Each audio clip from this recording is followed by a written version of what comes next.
বাংলাদেশ জাতীয়তাবাদী দলের চেয়ারপারসন, তিনবারের সাবেক প্রধানমন্ত্রী দেশনেত্রী বেগম খালেদা জিয়া এবার কেয়ার হসপিটালে গত 23শে নভেম্বর থেকে চিকিৎসাধীন আছেন এবং ওনার medical board professor doctor Shahabuddin Talukdar, professor doctor FM Siddiqui, professor doctor Nuruddin Ahmed, professor doctor AQM Mohsin, professor doctor Shamsul Arifin, professor doctor Ziaul Haque, professor doctor Masum Kamal, professor doctor AZM Saleh, professor doctor brigadier অবসরপ্রাপ্ত সাইফুল ইসলাম এবং ডক্টর জাফর ইকবাল, সেই সাথে বাংলাদেশের বাইরে থেকে professor doctor Habibur Rahman, professor doctor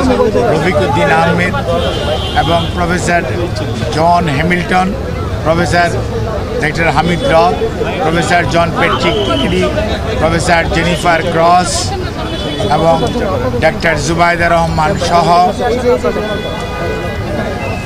America, UK এবং বাংলাদেশের চিকিৎসকদের যৌথভাবে গঠিত মেডিকেল টিমের অধীন চিকিৎসাধীন থাকা অবস্থায় ওনাকে গত 27 তারিখ থেকে CCUতে উনি চিকিৎসাধীন আছেন। আল্লাহর অশেষ মেহেরবানিতে ডাক্তাররা যে চিকিৎসা দিচ্ছেন সেই চিকিৎসা উনি গ্রহণ করতে পারছেন, অথবা আমরা যদি বলি মেনটেন করছেন। কাজেই বিভিন্ন ধরনের গুজব, বিভিন্ন ধরনের বক্তব্য বিভিন্ন জায়গায় দেখার পরিপ্রেক্ষিতে দলের পক্ষ থেকে আমাদের দলের ভারপ্রাপ্ত চেয়ারম্যান জনাব তারেক রহমান সার্বক্ষণিকভাবে ওনার চিকিৎসার তদারকি করছেন। চিকিৎসার সমস্ত বিষয়ে উনি দেশি বিদেশি চিকিৎসকদের সাথে আমাদের মাধ্যমে যোগাযোগ রাখছেন। দলের মহাসচিব এবং দলের স্থায়ী কমিটির সদস্য সহ সারা দেশের মানুষের ন্যায় প্রধান উপদেষ্টা পরিষদের সদস্য এবং বাংলাদেশের অন্তর্বর্তীকালীন সরকার সার্বক্ষণিকভাবে ওনার চিকিৎসার ব্যাপারে যথাযথ সহযোগিতা এই হাসপাতালের চিকিৎসক, নার্স এবং সকল কর্তৃপক্ষকে দিয়ে যাচ্ছেন এবং আমরা অত্যন্ত কৃতজ্ঞ।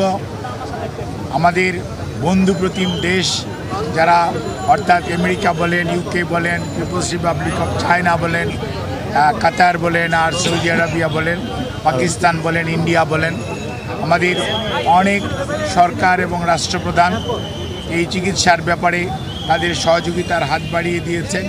আমরা এই সংকটময় মুহূর্তে আপনাদের মাধ্যমে দেশবাসীর কাছে ওনার সুস্থতার জন্য দোয়া চাই এবং আল্লাহ রাব্বুল আলামিন যাতে দেশবাসীর দোয়া, সারা পৃথিবীর অনেক মানুষের ওনার প্রতি ভালোবাসা এবং দোয়ার কারণেই হয়তোবা উনি এই যাত্রায় সুস্থ হয়ে উঠবেন বলে আমরা আশা করি।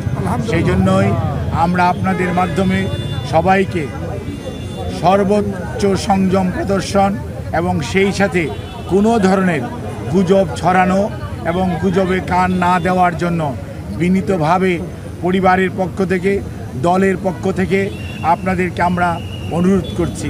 আমাদের দল কিভাবে আপনাদেরকে ইনফরমেশন দিবে সেটিও আমাদের দলের পক্ষ থেকে জানিয়ে দেওয়া হয়েছে।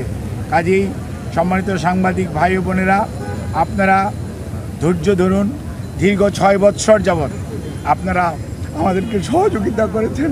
ইনশাআল্লাহ আমরা এই যাত্রাও আপনাদের ভালোবাসা, আপনাদের সহযোগিতা এবং আল্লাহ রাব্বুল আলামিনের অশেষ মেহেরবানিতে আমরা আবারও আমাদের প্রাণপ্রিয় নেত্রী দেশনেত্রী বেগম খালেদা জিয়াকে আজকে দেশের মানুষের যে অকৃত্রিম ভালোবাসার প্রতীক সেটি আজকে প্রমাণিত। সেই লক্ষ্যেই আমরা আপনাদের সহযোগিতা চাই। আমাদের ভারপ্রাপ্ত চেয়ারম্যান জনাব তারেক রহমান আপনাদের সবাইকে অনুরোধ করেছেন যে ধৈর্য ধারণ করার জন্য এবং উনি সার্বক্ষণিকভাবে বিরামহীনভাবে দেশি বিদেশি চিকিৎসকদের সমন্বয়ে গঠিত মেডিকেল টিমের সাথে সার্বক্ষণিক যোগাযোগ রাখছেন। কাজে আপনাদের সহযোগিতা ছাড়া চিকিৎসা কার্যক্রম সঠিকভাবে পরিচালনা করা সম্ভব হবে না। কাজে কোনো ধরনের গুজবে কান না দেওয়ার জন্য আপনাদেরকে অনুরোধ করছি এবং দেশনেত্রী বেগম খালেদা জিয়ার জন্য সুস্থতার জন্য আপনাদের মাধ্যমে দেশ তথা সকল ধর্মের মানুষের প্রতি আমরা উদাত্ত আহ্বান জানাচ্ছি। আপনাদের সবাইকে অনেক অনেক ধন্যবাদ। জাহিদ ভাই, আপনি বলেছেন সঠিক তথ্যটা না আসার কারণে যে যেভাবে পারছে প্রতিবাদ পরিবেশন করছে এবং সামাজিক যোগাযোগ মাধ্যমেও তথ্য ছড়াচ্ছে। খালেদা জিয়ার এখনকার যে শারীরিক অবস্থা, উনি কি ওইখান থেকে কি উন্নতির দিকে গেছে বা বিদেশে যাওয়ার মতো শারীরিক অনুশীলন আছে কিনা একটু পরিষ্কার করবেন। আমাদের দলের পক্ষ থেকে জানানো হয়েছে, আমাদের দলের সিনিয়র যুগ্ম মহাসচিব জনাব রিজভী আহমেদ ওনার স্বাস্থ্য ব্যতীত অন্যান্য বিষয়ে আপনাদেরকে মাঝে মাঝে ব্রিফ করবেন। আর আমি ডাক্তার এসএনএম জাহিদ হোসেন, দলের একজন কর্মী, আমি আপনাদেরকে ওনার স্বাস্থ্য নিয়ে ব্রিফ করব।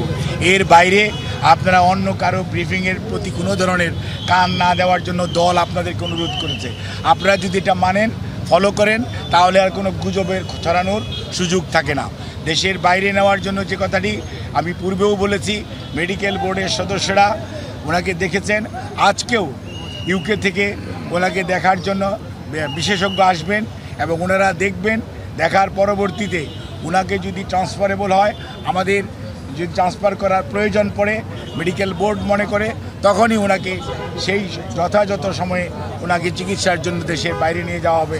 আমাদের সকল প্রস্তুতি আছে, কিন্তু সর্বোচ্চটা মনে রাখতে হবে যে রোগীর বর্তমান অবস্থা এবং সর্বোপরি মেডিকেল বোর্ডের পরামর্শের বাইরে কোনো কিছু করার সুযোগ এই মুহূর্তে আমাদের নেই। ধন্যবাদ।